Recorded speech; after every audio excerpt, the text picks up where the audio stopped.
राहुल गांधी की तैयारी नहीं थी या उनका होमवर्क कमजोर था? इसी सवाल पर हमारे साथ जुड़ रहे हैं कांग्रेस से रणदीप सुरजेवाला जी, उनके सामने हैं बीजेपी से सुधांशु मित्तल जी। मित्तल जी, मैं सुरजेवाला जी के पास तो जाऊंगा ही, लेकिन आपके पास पहले इसलिए आ रहा हूं कि क्या आपकी नजर में यह होमवर्क कमजोर था या ये वो तैयार नहीं थे इस सवाल के लिए, या उनका जवाब जो था वो आप उससे संतुष्ट हैं? मोदी जी ने दिल्ली में जब भाषण दिया और अपने कल्पना को साकार करने का रास्ता बताया तो लोगों को था कि भाई राहुल गांधी जी भी अब कुछ बोलेंगे। मेरे कांग्रेसी दोस्त कहते थे देखते रहिए जवाब दिया जाएगा। ये जवाब आया है, खोदा पहाड़ निकली चुईया वो भी मरी हुई। शायद ये लोग सोच रहे हैं कि अच्छा है भैया, इससे जवाब ना देते तो बेहतर था। अब आते हैं दंगों के बारे में, उनके तैयारियों को लेके। राहुल गांधी जी ने कहा कुछ कांग्रेसी जो थे शायद 84 के दंगे में थे इन्वॉल्व, लेकिन माफी मांगने से इनकार कर दिया। 4 बार उनसे पूछा गया कि आप इसके लिए माफी मांगते हैं क्या, उन्होंने मना कर दिया। सुरजेवाला जी माफी की बात करें, खुद भाग रहे हैं, चलिए वो छोड़ दीजिए। मैं इसका जवाब लेता हूं सुरजेवाला जी से। मैं केवल इतना कहना चाहूंगा जी, मुझे मालूम है कि भारतीय जनता पार्टी अहंकार से ग्रस्त है। 2004 में भी थी, आज भी है। उनका अहंकार का स्वागत। हम विनम्रता की राजनीति करते रहेंगे। 2 बातें मैं कहना चाहूंगा। पहली, श्री राहुल गांधी ने बड़े स्पष्ट शब्दों में कहा कि देश के प्रधानमंत्री डॉक्टर मनमोहन सिंह और स्वयं कांग्रेस अध्यक्षा श्रीमती सोनिया गांधी 1998 में दिल्ली के दंगों के लिए खेद प्रकट कर चुके हैं। दिल्ली की दंगों की घटना दुखदायक थी, इसकी जितनी भी भर्त्सना करें उतनी कम है। 442 लोग जेटली जी अपने ब्लॉग में। सुरजेवाला जी एक थोड़ा सा इसमें संशोधन में करना चाहूंगा। उन्होंने अपनी तरफ से नहीं कहा, उनको याद दिलाया गया। मैं इसीलिए कह रहा हूं कि क्या इससे बेहतर तैयारी नहीं होनी चाहिए थी? नहीं, देखिए, मैं एक बड़ी स्पष्ट बात आपको कहना चाहता हूं दिल्ली को लेकर। 442 लोगों की 3171 में से अब तक सजा हो चुकी है। इसमें कांग्रेस के भी कुछ लोग शामिल हैं और इसमें भारतीय जनता पार्टी के। सुधांशु जी तो पुराने तजर्बेकार व्यक्ति हैं। याद करिए, हरिनगर में राम कुमार जी जो श्री अटल बिहारी वाजपेयी जी के इलेक्शन एजेंट थे, उनका भी दंगों में नाम है। बहुत सारे आरएसएस बीजेपी के कार्यकर्ताओं का भी 84 के दंगों में नाम है। हमने तो साहस दिखाया, हमने तो उनको राजनीति से परे कर दिया जो कांग्रेस के लोग इन्वॉल्व थे। परंतु क्या भारतीय जनता पार्टी ने माफी मांगी 84 में उनके बीजेपी और? मैं जवाब लेता हूं सुरजेवाला जी, आपको रोक के जवाब दे रहा हूं। सुधांशु जी, और केवल एक बात में अगर आप इजाजत दें ताकि सुधांशु जी दोनों बातों का जवाब दे दें जी। क्या ये सच नहीं कि 2002 में जब 27 फरवरी को ये घटना हुई गोधरा के अंदर, तो कलेक्टर ने कहा कि इन कार सेवकों की जो लाशें हैं वो उनके परिवार को दे दो, परंतु मोदी जी सारी लाश अहमदाबाद लेकर आए। उसके बाद वो विश्व हिंदू परिषद को दी गई। एक सोची समझी नियत के अनुसार उत्तेजक भाषण स्वयं मोदी जी द्वारा दिए गए। पुलिस को ये कहा गया आपका 1 मिनट रह गया रणदीप जी, इसलिए रोक रहा हूं मैं, आपका वक्त बचाने के लिए रोक रहा हूं। सुधांशु जी, जवाब आपका।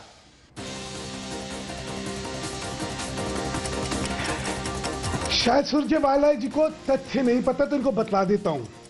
गुजरात के अंदर 26,999 लोगों को प्रोसिक्यूट करा गया, जिनमें से 19,200 हिंदू थे और 7,799 आप ये वाले तथ्य देते रहेंगे, वो आपसे वो वाले सवाल पूछते रहेंगे। फायरिंग में कितने लोग मारे गए? अभी मेरे को बोलने दीजिए। पुलिस फायरिंग में 300 के करीबन लोग मारे गए, जिसमें 101। भाई ये कोई तरीका नहीं है, ये कोई तरीका नहीं है। मैं बीच में नहीं बोलिए सुरजेवाला जी, कोई तहजीब रखिए।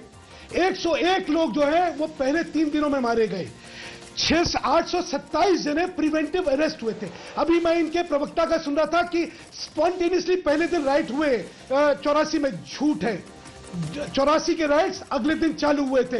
ये तथ्य है, सबको पता है। अब एक सुनिए, मुझे नहीं पता इन्होंने भी एक सवाल आपसे पूछा, किसका नहीं करा। अभी तक 16 जने की कंडीशन। इन्होंने भी एक सवाल आपसे पूछा, आपसे कहा, और आगे सुनिए, इन्होंने भी आपसे सवाल पूछा कि अटल बिहारी वाजपेयी के इलेक्शन एजेंट का भी नाम आया था। अरे भाई 250 के द्वारा 200 क्या कारण है? 299। अच्छा सुन तो लीजिए, मेरी बात तो सुनिए। नहीं सुधांशु जी, 279 लोग जो है टोटल जो है, वो डिटेल्स की बात नहीं है, वो आपसे जो सवाल पूछ रहे हैं उसका जवाब भी चाहिए मुझे।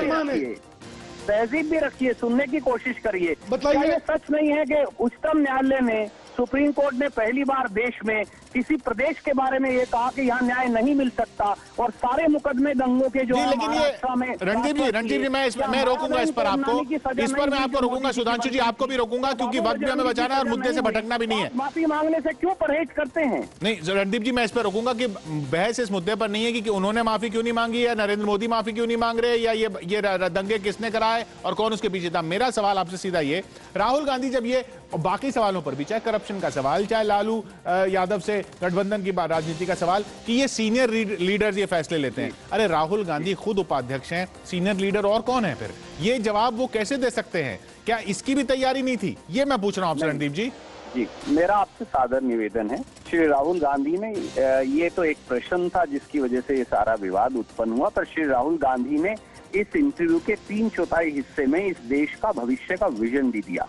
उन्होंने बताया कि किस प्रकार से हमें ढांचागत तरीके से भ्रष्टाचार से भी लड़ना है, महंगाई से भी लड़ना है, नए रोजगार नौजवानों के लिए पैदा करने हैं, किस प्रकार से प्रजातंत्र को और ज्यादा खोलकर हमको सब लोगों को समुचित मैं फिर आपका समय बचाने के लिए ही आपको रोक रहा हूं। परंतु उस पर क्यों बहस नहीं हो रही? मैं इस बात को लेकर जरूर स्तब्ध हूं। नहीं ठीक है, ये आपकी मांग जायज हो सकती है, लेकिन हमारा सवाल फिर वहीं का वहीं है। 15 सेकंड आपके बचे हुए, मैं बचा रहा हूं। मैं सुधांशु जी के पास जाऊंगा।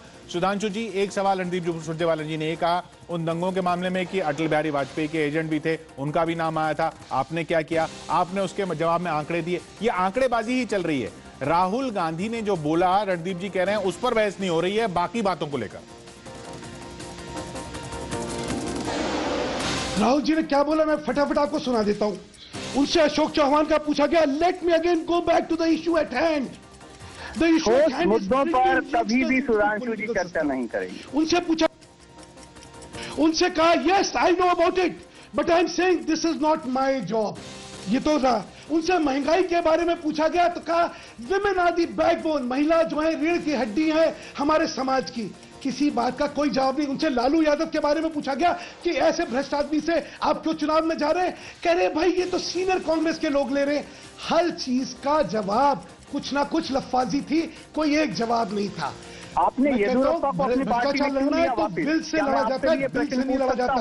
वो सारा ले दे के उनके पास एक ही चीज थी, आरटीआई एम्पावरमेंट। क्या नरेंद्र मोदी येदियुरप्पा पर जवाब देंगे? सुरजेवाला जी पूछ रहे हैं, नरेंद्र मोदी येदियुरप्पा पर जवाब देंगे? एक चीज का भी जवाब नहीं। भाई मुखर्जिया को अपने मंत्रिमंडल में क्यों रखे हैं? जवाब देंगे। क्या पुरुषोत्तम सोलंकी जैसे भ्रष्ट व्यक्ति को अपने मंत्रिमंडल में क्यों रखे हैं और मुकदमा क्यों नहीं चलने देते? क्या नरेंद्र मोदी जवाब देंगे? क्या मायाबेन कोडनानी जो उनकी मंत्री थी, उनकी दंगों में सजा हुई है, वो किसके संरक्षण में उन्होंने ये किया? क्या नरेंद्र मोदी जवाब देंगे? क्या बाबू भाई बजरंगी की गुजरात के दंगों में सजा हुई है, किसके संरक्षण में ये दंगे हुए? रणदीप जी आपका वक्त खत्म हो रहा है, आपके पास 13 सेकंड बाकी है। सुधांशु जी 13 सेकंड में जवाब दीजिएगा, भटकाइएगा मत मुद्दे को। अब जवाब सुनिए, येदियुरप्पा एक केस में भी जो है गुनाहगार नहीं है। कोर्ट ने सारे केस उनके खिलाफ जो है खारिज कर दिए हैं। बात आ जाइए कि जो जिस मंत्री जी का आप नाम ले रहे हैं उनका जो कन्विक्शन है कोर्ट ने सेट असाइड अब स्टे कर रखा है।